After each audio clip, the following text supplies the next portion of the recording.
अस्सलाम वालेकुम नाज़रीन, जहांज़ेब अब्बासी एक नए यूट्यूब प्रोग्राम के साथ हाजिर है। दो अहम और बड़ी ख़बरें जिसके ऊपर बात करेंगे। जी हाँ, पहला मामला ये है कि आम इंतखाबात के हवाले से सुप्रीम कोर्ट ऑफ पाकिस्तान में एक बड़ी पेशरफ्त हुई है, इसके ऊपर बात करेंगे। और दूसरा मामला, जस्टिस काज़ी फ़ाइज़ ईसा जो नामज़द चीफ़ जस्टिस हैं, कुछ ही दिनों के बाद 16 सितंबर के बाद वो बतौर चीफ़ जस्टिस ऑफ पाकिस्तान अपने ओहदे का हल्फ़ उठाने जा रहे हैं। लेकिन उनके हवाले से एक केस अचानक जो है वो टेकअप कर लिया गया है। उसकी क्या वजूहात हैं और ये केस क्या है, इसका बैकग्राउंड क्या है, इन दो मौज़ूआत के ऊपर बात करेंगे। सबसे पहले आपको बताएं कि जब इत्तेहादी हुकूमत पीडीएम की हुकूमत थी, उस वक्त कुछ मुबैना ऑडियोज़ सामने आईं। वो मुबैना ऑडियोज़ कौन कौन सी थी? मिसाल के तौर पे एक मुबैना ऑडियो आई सदर सुप्रीम कोर्ट बार एसोसिएशन और आबिद ज़ुबैरी और उसके अलावा जस्टिस मुज़ाहिर अली अकबर नकवी साहब के हवाले से कुछ डिस्कशन हो रही थी उस मुबैना ऑडियो में चौधरी परवेज़ इलाही के साथ। फिर एक मुबैना ऑडियो आई ख्वाजा तारिक रहीम और सीनियर सहाफ़ी अब्दुल कयूम सिद्दीकी साहब के दरमियान, जिसमें हाई कोर्ट में ज़ेर समाअत एक मुकदमे के ऊपर डिस्कशन हो रही थी। फिर एक मुबैना ऑडियो सामने आई chief justice of Pakistan Umar Ata Bandial साहब की मदर इन लॉ यानी सास साहिबा के हवाले से, जिसमें वो बिलवास्ता हवाला दे रही हैं जस्टिस मुनीब अख्तर साहब का।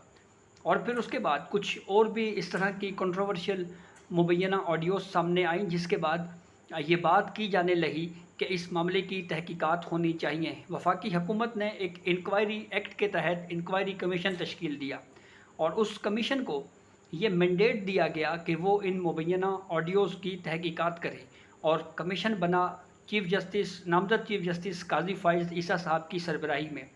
इस कमीशन में chief justice Balochistan high court Naeem Afghan साहब और chief justice Islamabad high court Aamir Farooq भी शामिल थे। ये 3 रुकनी कमीशन जिसकी सरबराही चीफ़ जस्टिस काज़ी फ़ाइज़ ईसा कर रहे थे, इस कमीशन का पहला इजलास हुआ, TORs तय किए गए और फिर इन तमाम मुबैना ऑडियोज़ का सबसे पहले ये चेक करवाया गया, फॉरेंसिक करवाया गया कि कहीं इनमें कट एंड पेस्ट तो नहीं हुआ, कहीं इनमें फैब्रिकेटेड मटेरियल तो नहीं है। और फिर उसके बाद दीगर TORs तय करके ये असूल तय किया गया कि सबसे पहले इन मुबैना ऑडियोज़ के जो किरदार हैं उनको नोटिस जारी किए जाएंगे और इसमें तमाम तरीक़ाकार तय किया गया। लेकिन फिर अगला इस कमीशन का इजलास जो सुप्रीम कोर्ट में पहला इजलास हुआ था जस्टिस काज़ी फ़ाइज़ ईसा साहब की सरबराही में, उस कमीशन का दूसरा इजलास ना हो सका। उसकी वजह यह है कि दूसरे इजलास से पहले ही सदर supreme court bar association Abid Zubairi साहब और दीगर दरख्वास्त गुजारान आर्टिकल 184(3) के तहत सुप्रीम कोर्ट पहुँच गए। सुप्रीम कोर्ट ने फौरी तौर के ऊपर एक बेंच तश्कील दे दिया चीफ़ जस्टिस उमर अता बंदयाल साहब की सरबराही में। उस बेंच में जस्टिस एजाजुल एहसन भी थे, जस्टिस मुनीब अख्तर भी थे, 5 रुकनी ये एक बड़ा बेंच तश्कील दिया गया। और पहली ही समाअत के ऊपर जो इस इंक्वायरी कमीशन जो इसने इन मुबैना ऑडियोज़ की तहकीकात करने की ज़िम्मेदारी सौंपी गई थी, इसको काम करने से रोक दिया गया। जी हाँ, स्टे दे दिया गया। और फिर उसके बाद नेक्स्ट हेयरिंग के ऊपर वफाकी हुकूमत की जानिब से अटॉर्नी जनरल फॉर पाकिस्तान ने सुप्रीम कोर्ट के इन 5 जजेस में से 3 जजेस के ऊपर एतराज़ात आयद कर दिए। पहला एतराज़ चीफ़ जस्टिस उमर अता बंदयाल साहब के ऊपर ये था कि चीफ़ जस्टिस उमर अता बंदयाल साहब की अपनी मदर इन लॉ की मुबैना ऑडियो है, इसलिए वो इस बेंच में ना बैठें। जस्टिस मुनीब अख्तर साहब के ऊपर एतराज़ उठाया गया कि उनका भी बिलवास्ता इसके मामले के ऊपर एतराज़ है, उनका नाम आया है, वो भी इस बेंच में ना बैठें। और तीसरा एतराज़ जस्टिस एजाजुल एहसन साहब के ऊपर भी इसी नौइयत का उठाया गया। इन एतराज़ात के ऊपर सुप्रीम कोर्ट ऑफ पाकिस्तान ने फ़ैसला महफूज कर लिया और वो फ़ैसला जनाब अब कल जुमे के दिन सुनाया जा रहा है कि जो एतराज़ वफाकी हुकूमत का है वो दुरुस्त है या नहीं है। काफ़ी अहम मामला इस वजह से भी है कि ऑलरेडी जस्टिस काज़ी फ़ाइज़ ईसा जो इस कमीशन के चेयरमैन हैं, उनके सेक्रेटरी की जानिब से भी एक जवाब सुप्रीम कोर्ट में जमा करवाया गया था और उस जवाब में ये मौक़िफ़ इख्तियार किया गया सेक्रेटरी इंक्वायरी कमीशन की जानिब से कि हमें भी फ़रीक बनाकर इस मामले पर सुना जाए। बुनियादी एतराज़ ये भी उठाया गया था कि जो पटिशनर हैं जो इस इंक्वायरी कमीशन को चैलेंज कर रहे हैं, उनकी अपनी मुबैना ऑडियो का मामला है। जो बेंच सुन रहा है उसमें 3 जजेस ऐसे हैं जो कहीं ना कहीं इन मुबैना ऑडियो से लिंक करते हैं اس لیے یہ انصاف کے اصولوں کے منافی ہے۔ اب دیکھنا یہ ہے کہ کل اس معاملے کے اوپر کیا فیصلہ آتا ہے۔ کافی اہم معاملہ ہے، بالخصوص چیف جسٹس عمر بندیال صاحب اپنی ریٹائرمنٹ سے پہلے اب اس معاملے میں کافی زیادہ ایکٹیو ہوتے ہوئے ہمیں نظر آ رہے ہیں۔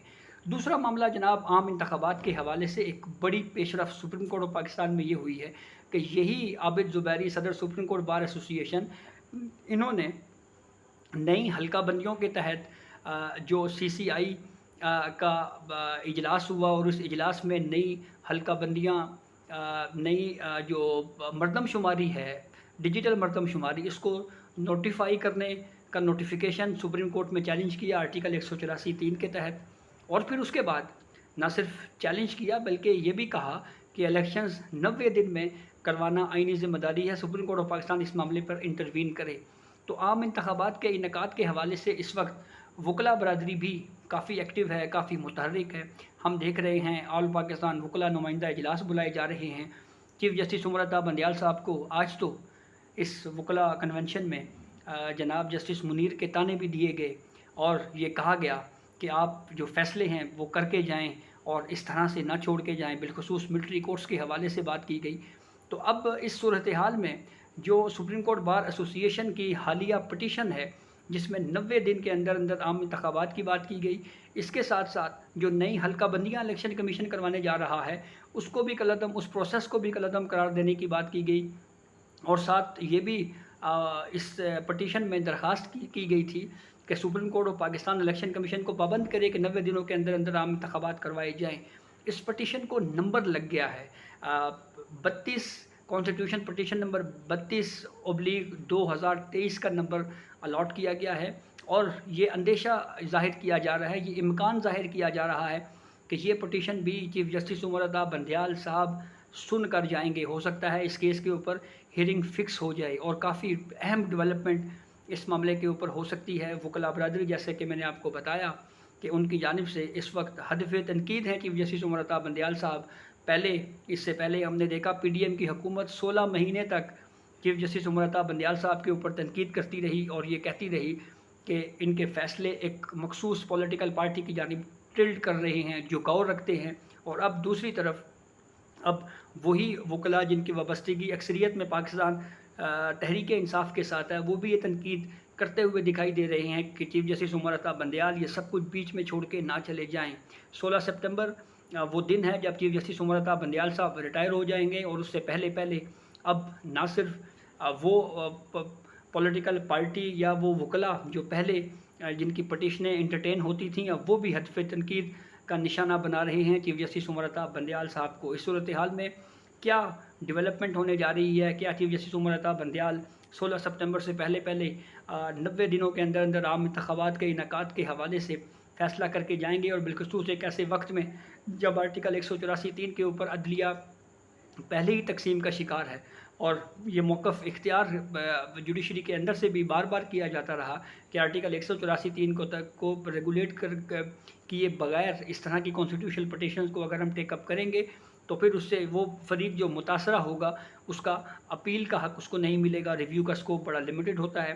لیکن کچھ ماہرین کا، یہ قانونی ماہرین کا یہ بھی خیال ہے کہ اگر اس وقت فیصلے دے بھی دیے جائیں تو چیف جسٹس قاضی فیاض عیسیٰ جب آئیں گے، پریکٹس اینڈ پروسیجر کو جب ڈیسائیڈ کریں گے، تو پھر اس کے بعد اس پوری صورتحال میں یہ سب کچھ جو ہے وہ پھر غیر مؤثر بھی ہو سکتا ہے۔ تو یہ اب تک کی اپڈیٹ تھی جسے ہم نے آپ کو آگاہ کیا۔ بہت شکریہ۔